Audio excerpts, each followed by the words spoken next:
ஆண்களேங்கிற தலைப்புல என்னப்பா நீ சொல்ற உனக்கு நான் பதில் கொடுக்க வரேன் அப்படின்னு தாமோதரன் அவர்கள் வரேன். எல்லாருக்கும் வணக்கம். நான் இங்க இருக்கிற பொங்கல் விளையாட்டு போட்டியெல்லாம் காலையில இருந்து வந்துட்டு பார்த்துட்டு இருந்தேன். நிறைய குழந்தைங்க எல்லாருமே வந்துருக்கு. ஸோ செம்ம ஹாப்பியா இருந்துச்சு. இங்க இருக்கிறவங்க வந்துட்டு நிறைய ஹெல்ப் பண்ணீங்க. ஐ மீன் வந்துட்டு எம்சம்பளம் 4 காணாம எடுத்து 4 எம்சம்பளத்தை வந்துட்டு கொடுத்தீங்க. அதுவும் இல்லாம அந்த எம்சம்பளத்தை யாராவது ஜூஸ் போட்டா நல்லா இருக்குமே அப்படின்னு சொல்லிட்டு சும்மா பார்த்தோம். யாருன்னே தெரியல, ஒரு அம்மா வந்துட்டு பிளாஸ்ல வந்துட்டு ஜூஸ் போட்டு இருந்தாங்க. பரவாயில்ல, இது பெண்கள் வந்துட்டு பாராட்டலாம். ஆனா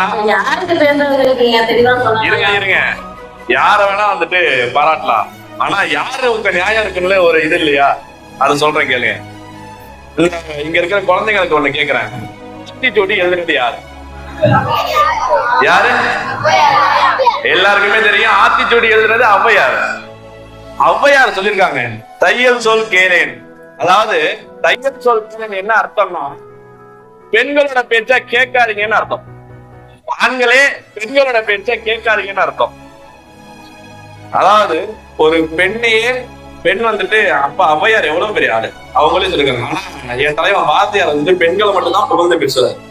ஆண்கள் வந்துட்டு எப்போதுமே பெண்கள் வந்துட்டு பேசுவாங்க. அப்புறம் இது ஏன் சொல்ல வரேன்னா, ஒரு பெண் வந்துட்டு வீட்டுக்கு என்ன தான் யோசிப்பாங்க. அதாவது மளிகை சாமான் அதெல்லாம் என்ன வேணும் தான் யோசிப்பாங்க. ஆனா ஒரு ஆண் நாட்டுக்கு என்ன வேணும்னு யோசிப்பாரு. புரியுதா? இப்ப இருக்கிற காலகட்டத்துல, ஏன் முன்னாடி இருக்கிற காலகட்டத்துலயும் சரி, பாதுகாப்பு பெண்கள் பாதுகாப்பு சட்டம் அப்படின்னு சொல்லிட்டு நிறைய சட்டம் கொண்டு வந்தாங்க. ஆனா ஆண்களுக்குன்னு சொல்லிட்டு ஒரு சட்டம் கூட கிடையாது. என்னடா இது சட்டத்தை நீங்க தான் கையில எடுத்துக்கிறீங்களா? அதுல எதுக்கு உங்களுக்கு சட்டம்? அதான் அம்மா சொல்ற மாதிரிதான். எப்படின்னா, ஆண்களுக்கு சட்டம் கிடையாது. ஏன்னா இவன் சட்டத்தை போட்டதே ஆண் தான். பெண்களுக்கு பாதுகாப்பு சட்டம் போட்டதே ஆண் தான். இப்போ வந்துட்டு தெரியுதா யாருக்கு வந்துட்டு சட்டம் போடுற வந்துட்டு ஒரு அதிகாரம் இருக்கு, ஒரு திறமை இருக்கு, ஒரு மனப்பான்மை இருக்குன்னு. இதெல்லாம் விட்டுருங்க. இதெல்லாம் சட்டம் அதெல்லாம் வந்துட்டு அப்பாற்பட்ட விஷயம். ஒரு சேலை, ஒரு பட்டு சேலை, நம்ம ஊர்ல வந்துட்டு ஏகப்பட்ட பட்டு சேலை இருக்குமா. ஒரு 3000 ரூபாய் பட்டு சேலையா ஆண்கிட்ட வந்துட்டு ஒரு பெண்மணி வந்துட்டு 10,000 கொடுத்து வாங்குறாங்க. திருப்போணத்துல 3000 ரூபாய்க்கு விற்கிற ஒரு பட்டு சேலையா ஆண்கிட்ட ஒரு பெண்ணிக்கு 10,000 கொடுத்து வாங்குறாங்க. அது யார்கிட்ட வாங்கினாங்கன்னா, சேலையே கட்ட தெரியாத ஒரு பெண்கிட்ட வாங்குறாங்க. இதுவே தெரியலையா அவங்க ஏமாந்து போறாங்க. நம்ம வீட்டுல எவ்வளவு சேலை செய்யறோம் அதெல்லாம் தெரியலையா? இது கூட ஒரு பெரிய கொடுமை. பட்டு புடவை எப்படி இருந்துச்சு? நல்லா இருந்துச்சுங்களா பாக்குறதுக்கு? புரியல. பட்டு புடவை நல்லா இருந்ததா பாக்குறதுக்கு? எந்த பட்டு புடவை சொல்றீங்க? வாங்கின பட்டு புடவை அது நல்ல இல்லைன்னா இந்த வன்மத்துல பேசிட்டு இருக்காங்க. அவங்க வீட்டுல ஒரு சேலை கூட வாங்குறதுக்கு வந்து நீங்க எவ்வளவு யோசிக்கிறீங்க, ஓட்டு போடுறதுக்கு நீங்க எவ்வளவு யோசிக்கிறீங்க. ஒரு வந்துட்டு நீங்க யாரு தகுதியான ஆளு, யாரு என்ன அப்படிங்கறத நீங்க வந்துட்டு சேலையிலே ஏமாத்துட்டீங்க. இந்த நாடகத்திலையும் சீரியல்லையும் வர கதை கிடையாது இது. நம்ம காசை ஒருத்தன் அங்க போட்டு ஆட்டையை போட்டு இன்னொன்னமோ பண்ணிட்டு இருக்கான். ஏதோ ஒருத்தன் தட்டி வைக்க வரான், ஏதோ ஒரு பையன் வரான், அவனை அடிக்கிறதுக்கு 4 பேரு. அது அப்பாற்பட்ட விஷயம், அதை விடுங்க. அதே அம்மா தான் 10 வருஷம் முன்னாடி ஒரு அம்மா பண்ணாங்க.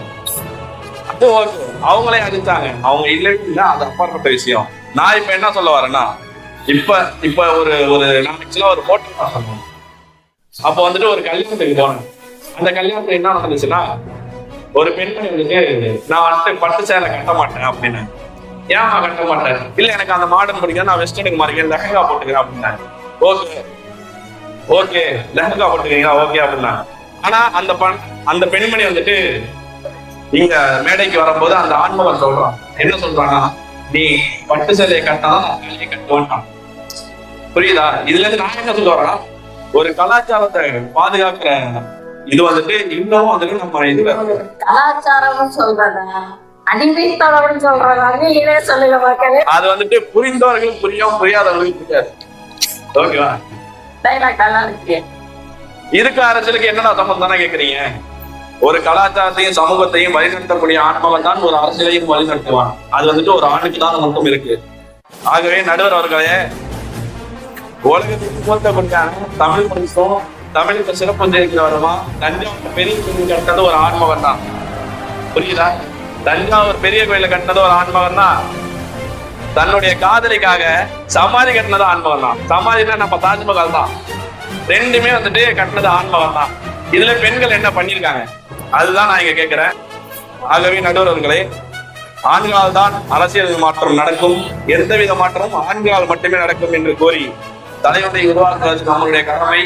மறக்காமல் வாக்களிங்கள் என்று கூறி விடைபெறுகிறேன். நன்றி. லைட் ஓடுறாருங்க.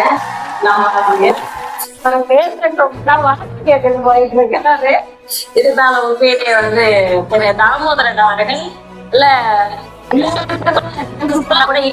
பெண்ணினால் கூட ஏற்கக்கூடிய கருத்துக்களாக முன் வச்சிருக்காங்க.